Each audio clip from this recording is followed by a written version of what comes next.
Students, welcome to my YouTube channel.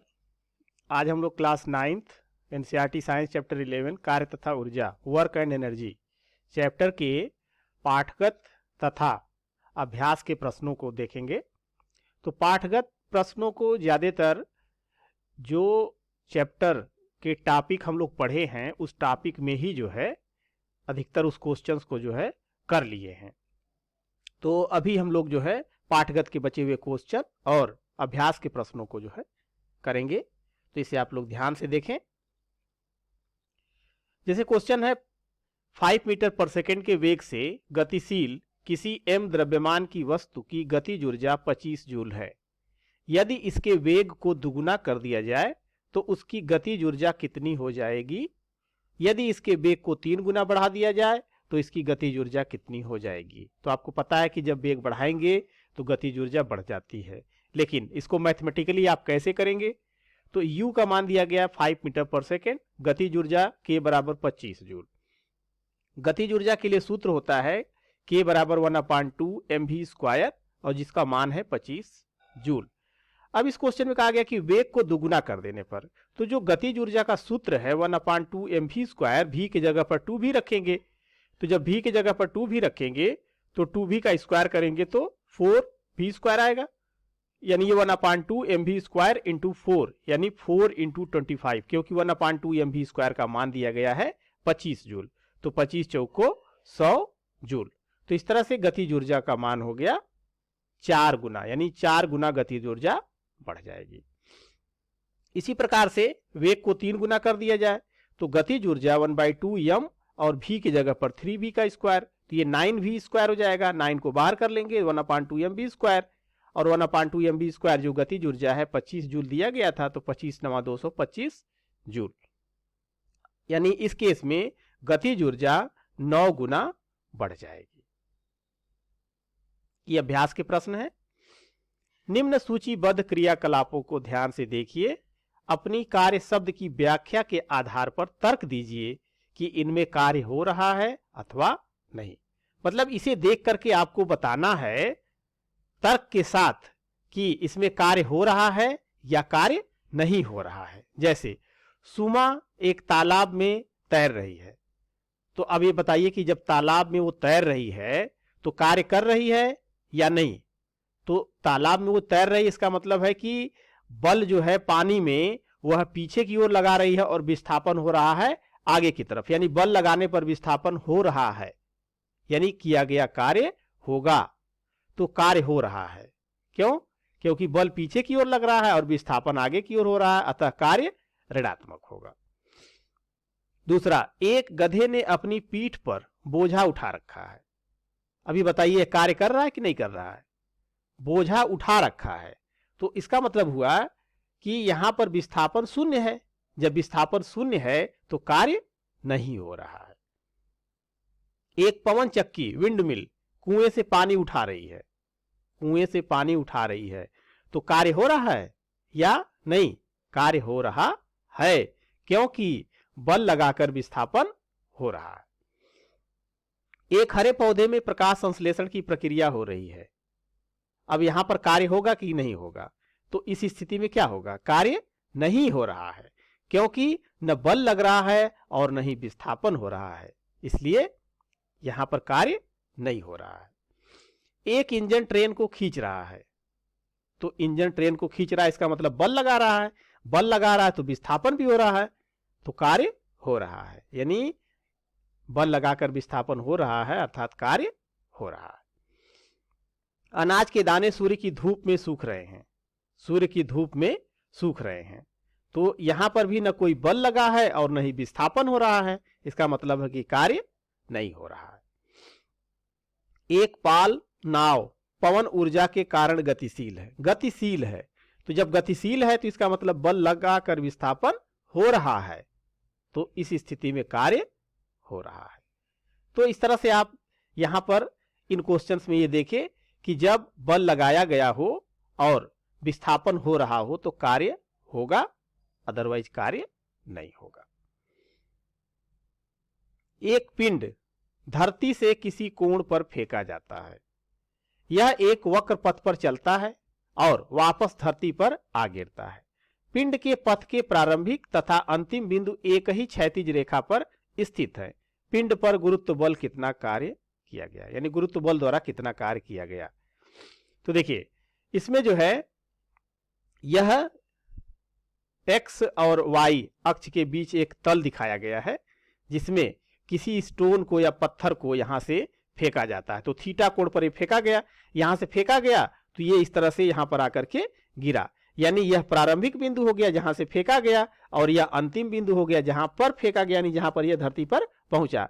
अब यह एक क्षैतिज रेखा है, तो इस क्षैतिज रेखा में यह प्रारंभिक बिंदु है और यह अंतिम बिंदु है, तो दोनों एक ही रेखा में है। तो यहां पर ऊर्ध्व विस्थापन क्या हुआ, शून्य हुआ। मतलब कि अगर ऊंचाई दोनों के बीच का देखें तो ऊर्ध्व विस्थापन से मतलब है यहां पर ऊंचाई, तो ऊंचाई यानी ऊर्ध्व विस्थापन क्या है, शून्य है। तो जब ऊर्ध्व विस्थापन शून्य है तो क्या होगा कि गुरुत्व बल के द्वारा किया गया कार्य शून्य होगा, क्योंकि गुरुत्व बल के द्वारा किया गया कार्य से क्या तात्पर्य है, कार्य से तात्पर्य है कि बल गुणे बल की दिशा में विस्थापन। तो गुरुत्व बल नीचे की तरफ लग रहा है और विस्थापन अगर ऊपर नीचे की तरफ होगा तो कार्य होगा, लेकिन ऊर्ध्व दिशा में विस्थापन शून्य है, तो इस स्थिति में कोई कार्य नहीं किया जा रहा है। क्वेश्चन नंबर 3, एक बैटरी बल्ब जलाती है, इस प्रक्रम में होने वाले ऊर्जा परिवर्तनों का वर्णन कीजिए। तो आपको पता है कि बैटरी के अंदर क्या होती है, रासायनिक ऊर्जा है, और जो विद्युत ऊर्जा में रूपांतरित हो जाती है। तत्पश्चात वह ताप ऊर्जा एवं प्रकाश ऊर्जा में परिवर्तित होती है। तो इस तरह से जो प्रक्रम है वो क्या हुआ, यह प्रक्रम हुआ कि रासायनिक ऊर्जा से विद्युत ऊर्जा तथा विद्युत ऊर्जा से फिर यह ताप ऊर्जा एवं प्रकाश ऊर्जा में परिवर्तित होती है। क्वेश्चन नंबर 4, 20 किलोग्राम द्रव्यमान पर लगने वाला कोई बल इसके वेग को 5 मीटर पर सेकेंड से 2 मीटर पर सेकेंड में परिवर्तित कर देता है। बल द्वारा किए गए कार्य का परिकलन कीजिए। तो यहां पर दिया गया है कि m का मान 20 किलोग्राम, प्रारंभिक वेग 5 मीटर पर सेकेंड, अंतिम वेग 2 मीटर पर सेकेंड, तो यानी वेग यहां पर घट रहा है। तो कार्य ऊर्जा प्रमेय से क्या है, कार्य ऊर्जा प्रमेय से यह है कि पिंड के प्रारंभिक गतिज ऊर्जा और अंतिम गतिज ऊर्जा का जो अंतर है वह किए गए कार्य के बराबर होता है। तो बल द्वारा किया गया कार्य बराबर अंतिम गतिज ऊर्जा माइनस प्रारंभिक गतिज ऊर्जा। तो अंतिम गतिज ऊर्जा है 1/2 mv² और प्रारंभिक है 1/2 mu²। 1/2 m को कॉमन ले लीजिए, दोनों में बराबर है, तो ये मिल जाएगा v² माइनस u²। यहाँ वैल्यू पुट कर देते हैं, तो 1/2 इंटू m का मान 20 किलोग्राम है तो 20 हो गया, और v अंतिम वेग 2 है तो 2 का स्क्वायर माइनस प्रारंभिक वेग 5 है, 5 का स्क्वायर, तो ये 2 दूना 4 और 5 पचे 25, और ये 2 से कट गया तो ये हो गया 10, तो 2 से कटा ये हो गया 10, और ये 2 दूना 4 माइनस 25, तो ये बच जाएगा यहाँ से माइनस 21 का 10 में गुणा करेंगे तो माइनस 210 जूल। अब यह माइनस साइन यहाँ पर क्या शो कर रहा है, माइनस साइन यह शो कर रहा है कि यह बल जो है, जो बल लगाया गया है, यह जो कार्य है, यह जैसे कि गाड़ी चल रही है तो हम ब्रेक लगाते हैं, तो गाड़ी की स्पीड कम होती है, रुकती है, तो इसका मतलब है कि बाह्य बल के विरुद्ध यह कार्य किया गया। 10 किलोग्राम द्रव्यमान का एक पिंड मेज पर बिंदु ए पर रखा है, इसे बी बिंदु तक लाया जाता है। यदि ए तथा बी को मिलाने वाली रेखा क्षैतिज है तो पिंड पर गुरुत्व बल द्वारा किया गया कार्य कितना होगा, अपने उत्तर की व्याख्या कीजिए। चलिए देखिए, यह एक मेज है, ठीक, इस मेज पर यह बॉक्स रखा गया है बिंदु ए पर, और इसे बल लगा करके और इस दिशा में विस्थापित किया गया। तो इस दिशा में विस्थापित किया गया, यानी ए से बी, तो ये विस्थापन की दिशा हो गई। तो यहां पर विस्थापन हो गया ए से बी, लेकिन गुरुत्व बल, इसका जो भार है mg नीचे की ओर कार्य कर रहा है, तो इस गुरुत्व बल और विस्थापन के बीच में जो कोण है ये बनेगा 90 डिग्री। तो अगर हम यहां पर ये बात करें कि ए और बी एक ही क्षैतिज है, क्षैतिज तल में रखे हैं और एक ही क्षैतिज रेखा में है, रेखा पर हैं, तो इनके बीच ऊर्ध्व विस्थापन शून्य हो गया। जब ऊर्ध्व विस्थापन शून्य हो गया तो जो किया गया कार्य है वह गुरुत्व बल के कारण जो किया गया कार्य होगा वह कार्य भी शून्य होगा। तो गुरुत्व बल के विरुद्ध किया गया कार्य बराबर गुरुत्व बल गुणे ऊर्ध्व विस्थापन, माने ऊर्ध्व विस्थापन गुरुत्व बल की दिशा में।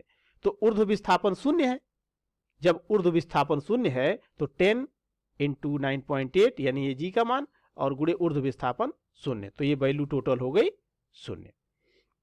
इसे हम ऐसे भी दिखा सकते हैं कि W बराबर एफ एस कास थीटा होता है, थीटा की जगह पर यहाँ 90 डिग्री रखेंगे, कास 90 का मान शून्य होता है, तो जब कास 90 शून्य हो जाएगा तो W बराबर टोटल 0 हो गया। तो जो किया गया कार्य है वह किया गया कार्य शून्य होगा। क्वेश्चन नंबर 6, मुक्त रूप से गिरते एक पिंड की स्थितिज ऊर्जा लगातार कम होती जाती है, क्या यह ऊर्जा संरक्षण नियम का उल्लंघन करती है? कारण बताइए। तो यह ऊर्जा संरक्षण के नियम का उल्लंघन नहीं है। क्यों नहीं है? क्योंकि मुक्त रूप से गिरते किसी पिंड के स्थितिज ऊर्जा में जिस अनुपात में कमी होती है उसी अनुपात में पिंड की गतिज ऊर्जा में वृद्धि होती है। अर्थात गतिज ऊर्जा स्थितिज ऊर्जा तथा स्थितिज ऊर्जा गतिज ऊर्जा में परिवर्तित होती है, लेकिन जो टोटल एनर्जी है, टोटल ऊर्जा है, वह नियत रहती है। तो इसका मतलब है कि कुल पिंड की जब कुल ऊर्जा नियत है तो यह ऊर्जा संरक्षण के नियम का उल्लंघन नहीं करती है। जब आप साइकिल चलाते हैं तो कौन कौन से ऊर्जा रूपांतरण होते हैं? साइकिल तो आप चलाते ही हैं, अब आप बता सकते हैं क्या होता है कि शरीर की मांसपेशीय स्थितिज ऊर्जा का रूपांतरण साइकिल की यांत्रिक ऊर्जा में होता है। शरीर की यानी हम जो खा पी करके जो है एनर्जी इकट्ठा किए हैं वह एनर्जी हमारी मसल्स एनर्जी है, वह मसल्स एनर्जी यानी स्थिति मांसपेशीय स्थितिज ऊर्जा का रूपांतरण जो है जब साइकिल चला रहे हो तो कुछ कार्य किया जाता है, जब कार्य किया जाता है इसका मतलब है कि वह यांत्रिक ऊर्जा हुआ। तो इस मांसपेशीय स्थितिज ऊर्जा का रूपांतरण साइकिल की यांत्रिक ऊर्जा में होता है। जब आप अपनी सारी शक्ति लगाकर एक बड़ी चट्टान को धकेलना चाहते हैं और इसे हिलाने में असफल हो जाते हैं तो क्या इस अवस्था में ऊर्जा का स्थानांतरण होता है? आपके द्वारा व्यय की गई ऊर्जा कहां चली जाती है? तो ऊर्जा का स्थानांतरण तो नहीं होता है, क्योंकि चट्टान को धकेलने में हमारी मांसपेशियों में तनाव उत्पन्न हो जाता है, लेकिन चट्टान अपनी जगह से टस से मस नहीं होती है। तथा मांसपेशियों की ओर जब आप जो है चट्टान को धकेलते हैं तो उस स्थिति में क्या होता है, आप चट्टान पर बल लगाते हैं। जब चट्टान पर आप बल लगाते हैं तो आप आपका जो है हाथ से आप बल लगा रहे हैं तो ये देखते हैं कि मांसपेशियां टाइट हो जाती हैं, कड़ी हो जाती हैं, इसमें खिंचाव उत्पन्न हो जाता है। ऐसा क्यों होता है? इसलिए कि मांसपेशियों की ओर रक्त बहुत तेजी से विस्थापित होता है और इन परिवर्तनों में बहुत ऊर्जा की खपत होती है। और जब बहुत ऊर्जा की खपत होती है तो जो स्थितिज ऊर्जा थी, हमारी जो स्थितिज ऊर्जा थी या जो मसल्स एनर्जी थी, वह जो है इस कार्य में यानी हमारे जो मांसपेशियों की ओर रक्त बहुत तेजी से विस्थापित हो रहा तो उसके अगेंस्ट कुछ कार्य किया जाएगा तो उस कार्य में जो है यह ऊर्जा खर्च हो जाती है। किसी घर में एक महीने में ऊर्जा की 250 यूनिटें व्यय हुई, यह ऊर्जा जूल में कितनी होगी? तो आपको पता है कि एक यूनिट बराबर होता है 1 किलोवाट आवर और 1 किलोवाट आवर होता है 3.6 गुणे 10 की घात 6 जूल। तो जब एक यूनिट बराबर 3.6 गुणे 10 की घात 6 जूल हो रहा है तो 250 यूनिट बराबर 250 गुणे 3.6 गुणे 10 की घात 6। तो इस तरह से इसका गुणा करेंगे तो आ जाएगा 900 गुणे 10 की घात 6। इसका 2 जीरो इसमें शामिल कर लेंगे तो हो जाएगा 9 इंटू 10⁸ जूल। 40 किलोग्राम द्रव्यमान का एक पिंड धरती से 5 मीटर की ऊंचाई तक उठाया जाता है, इसकी स्थितिज ऊर्जा कितनी है? यदि पिंड को मुक्त रूप से गिरने दिया जाए तो पिंड ठीक आधे रास्ते पर है, उस समय इसकी गतिज ऊर्जा का परिकलन कीजिए। तो m का मान 40 किलोग्राम, h 5 मीटर, g का मान 10 मीटर पर सेकेंड है। तो स्थितिज ऊर्जा mgh 40 गुणे 10 गुणे 5 यानी 2000 जूल। 2.5 मीटर गिरने में प्राप्त वेग कितना होगा? तो ये v बराबर √2gh। प्राप्त वेग जो है वह 2 √2 इंटू 10 इंटू 2.5 यानी √50 हो जाएगा। तो v² बराबर 50। अब यहाँ पर जो गतिज ऊर्जा है, गतिज ऊर्जा के बराबर 1/2 mv², तो 1/2 m और m के जगह पर 40, v के जगह v² है, तो ये v बराबर √50 है ना। तो यहाँ पर क्या करेंगे, v का स्क्वायर करेंगे तो रूट हट जाएगा 50, 2 से इसको काट दीजिए तो ये 20 हो जाएगा, 50 दूना 100 और एक जीरो और हो जाएगा 1000 जूल। तो इस तरह से जो पिंड की गतिज ऊर्जा होगी 1000 जूल होगी। पृथ्वी के चारों ओर घूमते हुए किसी उपग्रह पर गुरुत्व बल द्वारा कितना कार्य किया जाएगा? अपने उत्तर की तर्क संगत व्याख्या कीजिए। तो उपग्रह को वृत्तीय कक्षा में गति करने के लिए आवश्यक अभिकेंद्र बल चाहिए, और यह आवश्यक अभिकेंद्र बल कहां से मिलता है? गुरुत्व बल से प्राप्त होता है। और अभिकेंद्र बल की दिशा सदैव केंद्र की ओर होती है, यानी वृत्त के केंद्र की तरफ होती है, और विस्थापन जो है यह इस पर टेंजेंशियल होता है, स्पर्शरेखी होता है। जबकि विस्थापन कहां हो रहा है? स्पर्शरेखी हो रहा है। तो इसका मतलब हुआ कि जब हम W बराबर FS cos थीटा करेंगे तो थीटा की जगह पर 90 डिग्री, cos 90 का मान 0 होता है, तो FS इंटू cos 90 यानी 0, तो ये हो जाएगा 0। तो जो किया गया कार्य होगा वह 0 होगा। क्या किसी पिंड पर लगने वाले किसी भी बल की अनुपस्थिति में इसका विस्थापन हो सकता है? सोचिए, इस प्रश्न के बारे में अपने मित्रों तथा अध्यापकों से विचार विमर्श कीजिए। हाँ, हो सकता है। कैसे हो सकता है? जैसे एक समान वेग से चलती हुई गाड़ी, तो एक समान वेग से अगर गाड़ी चल रही है तो त्वरण क्या होगा? अंतिम वेग माइनस प्रारंभिक वेग बटा समय, तो v माइनस यू यानी डेल्टा v का मान 0 हो जाएगा, तो त्वरण भी 0 हो जाएगा। तो एक समान वेग से चलती हुई गाड़ी पर लगने वाला बाह्य बल F बराबर ma भी 0 हो जाएगा, घर्षण को छोड़ करके। तो इस तरह से हम ये कह सकते हैं कि हाँ, हो सकता है। तो वायु बल की अनुपस्थिति में भी विस्थापन हो सकता है। कोई मनुष्य भूसे के गट्ठर को अपने सिर पर 30 मिनट तक रखे रहता है और थक जाता है। क्या उसने कुछ कार्य किया या नहीं? अपने उत्तर को तर्कसंगत बनाइए। तो मनुष्य भूसे के गट्ठर को अपने सिर पर रखकर खड़ा है, अतः विस्थापन 0 है, क्योंकि गतिशील नहीं है, गति नहीं कर रहा है, तो विस्थापन 0 हुआ, इसलिए किया गया कार्य 0 होगा, बल गुणे विस्थापन। मनुष्य थक जाता है क्योंकि शरीर की मांसपेशियों में तनाव आने से मांसपेशियां थक जाती हैं, जो रासायनिक ऊर्जा के खर्च होने से होती हैं। तो इस तरह से इस ऊर्जा ह्रास या ऊर्जा का खपत होने के कारण मांसपेशियां थक जाती हैं और फलस्वरूप मनुष्य थक जाता है। एक विद्युत हीटर उष्मक की घोषित शक्ति 1500 वाट है। 10 घंटे में यह कितनी ऊर्जा उपयोग करेगा? तो हीटर की शक्ति है 1500 वाट, इसको किलोवाट में बदल दीजिए, तो 1500 बटा 1000, 2 जीरो कट जाएगा, 15 बटा 10 यानी इसको भाग दे देंगे तो 1.5 किलोवाट। समय कितना है? समय है 10 घंटे, समय 10 घंटे। अब P बराबर होता है E/T, तो इससे आप क्या लिख सकते हैं? E बराबर P इंटू टी, यानी शक्ति इंटू समय। शक्ति 1.5 किलोवाट है और यह समय 10 घंटा, तो ये हो गया 15 किलोवाट आवर। और 1 किलोवाट आवर बराबर होता है 3.6 इंटू 10⁶ जूल, तो इसमें 15 से गुणा कर देंगे। जब 15 से गुणा कर देंगे तो जाएगा 54 गुणे 10⁶, अर्थात 5.4 गुणे 10⁷ जूल। यानी हीटर 10 घंटे में 5.4 गुणे 10⁷ जूल ऊर्जा का उपयोग करेगा। जब हम किसी सरल लोलक के गोलक को एक ओर ले जाकर छोड़ते हैं तो यह दोलन करने लगता है। इसमें होने वाले ऊर्जा परिवर्तनों की चर्चा करते हुए ऊर्जा संरक्षण के नियम को स्पष्ट कीजिए। गोलक कुछ समय पश्चात विराम अवस्था में क्यों आ जाता है? अंततः इसकी ऊर्जा का क्या होता है? क्या यह ऊर्जा संरक्षण नियम का उल्लंघन है? तो अब देखिए, यह एक सरल लोलक है जिसमें यह इसकी माध्य स्थिति है।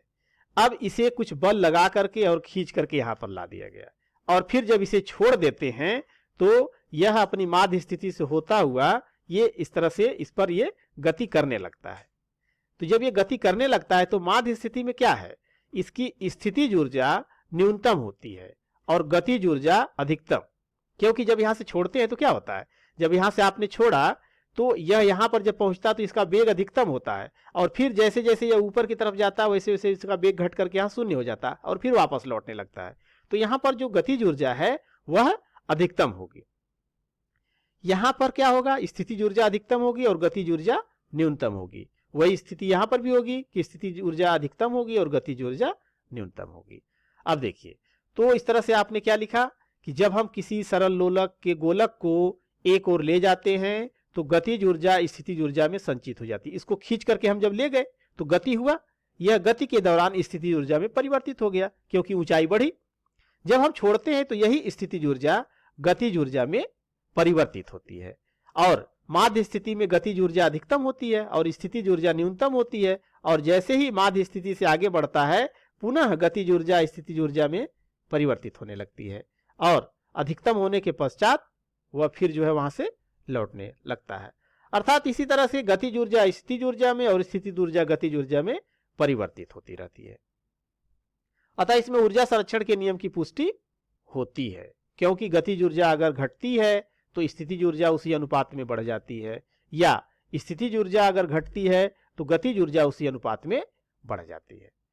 दोलन के दौरान गोलक पर वायु का घर्षण बल भी कार्य करता है और जिसके कारण गोलक की कुल ऊर्जा निरंतर घटती जाती है, अंततः गोलक विराम अवस्था में आ जाता है।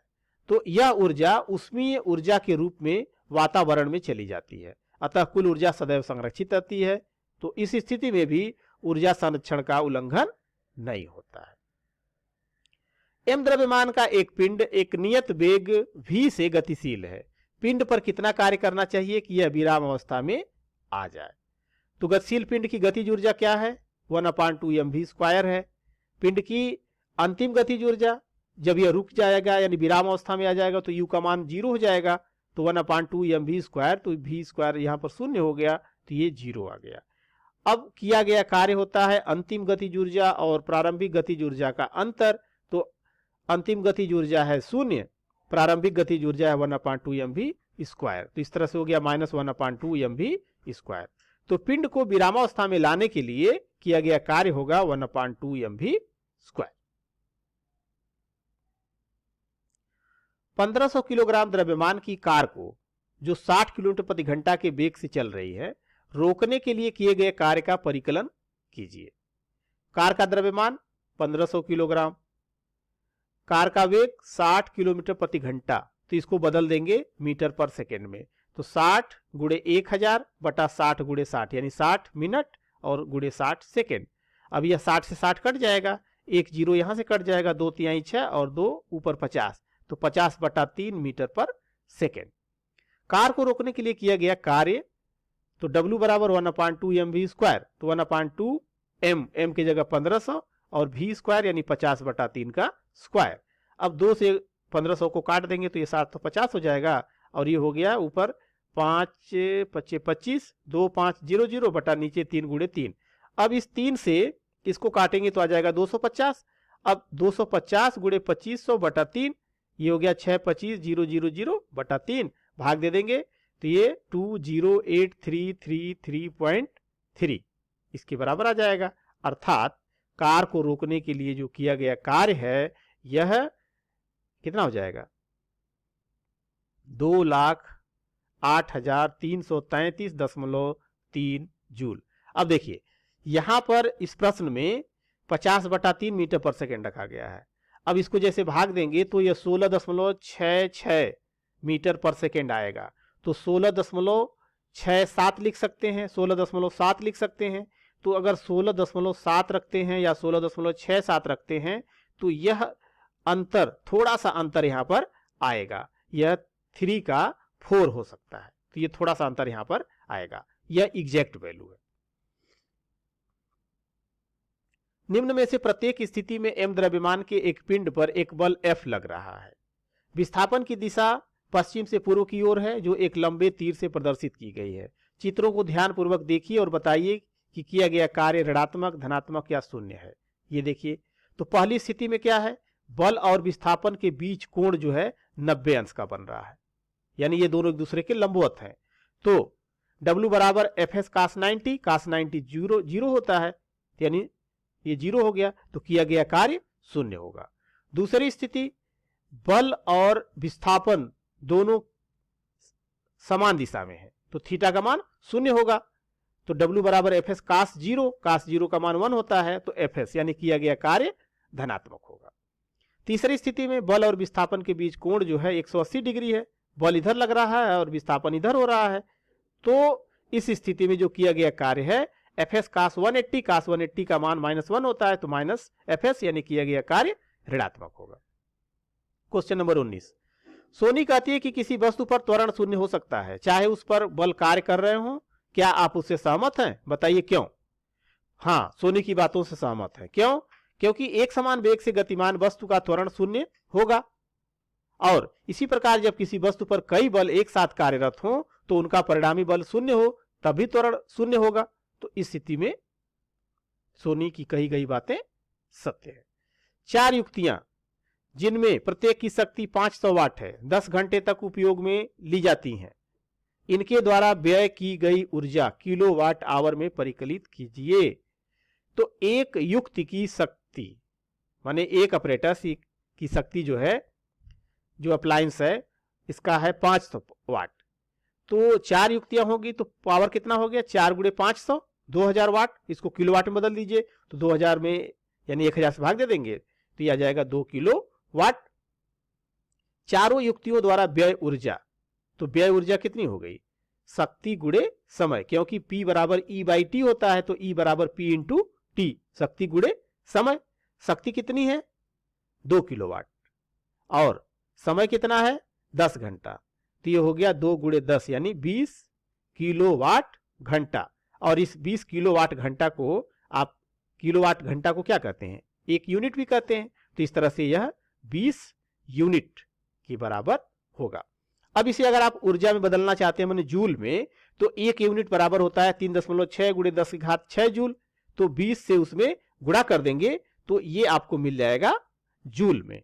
अब इस तरह से यहां पर किलोवाट आवर में कहा गया था, तो किलोवाट आवर का मतलब है कि ये 20 किलोवाट आवर में परिवर्तित हो गया।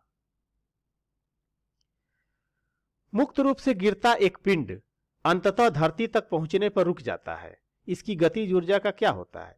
जैसे कोई पत्थर या कुछ भी आप ऊपर से नीचे की तरफ जब गिराते हैं तो वह नीचे की तरफ जैसे जैसे गिरता जाता है उसका वेग बढ़ता जाता है, उसका वेग बढ़ता जाता है, और जब वह धरातल पर टकराता है तो उसका वेग अधिकतम होता है।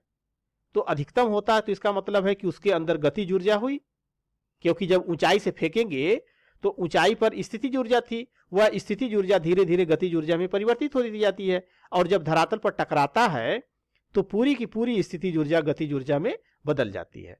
अब प्रश्न यह है कि इस गतिज ऊर्जा का होता क्या है? तो यह गतिज ऊर्जा जो है धरती पर जब पहुंचती है तो जैसे सामान गिरता है तो कुछ आवाज आती है, इसका मतलब है कि ध्वनि ऊर्जा हुई, वह गर्म भी हो जाता है, उष्मीय ऊर्जा हुई, या कभी कभी होता है कि उससे जो है टकराहट के साथ जो है चिंगारी भी निकल जाती है, तो इस तरह से प्रकाश ऊर्जा में बदल जाती है। तो जो कुल ऊर्जा है यानी उसकी कुल गतिज ऊर्जा है, यह गतिज ऊर्जा धरती पर पहुंचने पर ध्वनि ऊर्जा यानी साउंड एनर्जी, उष्मीय ऊर्जा यानी थर्मल एनर्जी, तथा प्रकाश ऊर्जा यानी लाइट एनर्जी में कन्वर्ट हो जाता है। तो इस तरह से एनर्जी उसकी कंजर्व रहती है, लेकिन यह परिवर्तित हो जाती है दूसरे ऊर्जा में। तो इस तरह से आप ये कह सकते हैं ना कि इस गतिज ऊर्जा का क्या हुआ, यह गतिज ऊर्जा जो है अलग अलग माने ध्वनि ऊर्जा, उष्मीय ऊर्जा और प्रकाश ऊर्जा के रूप में यह बदल जाती है।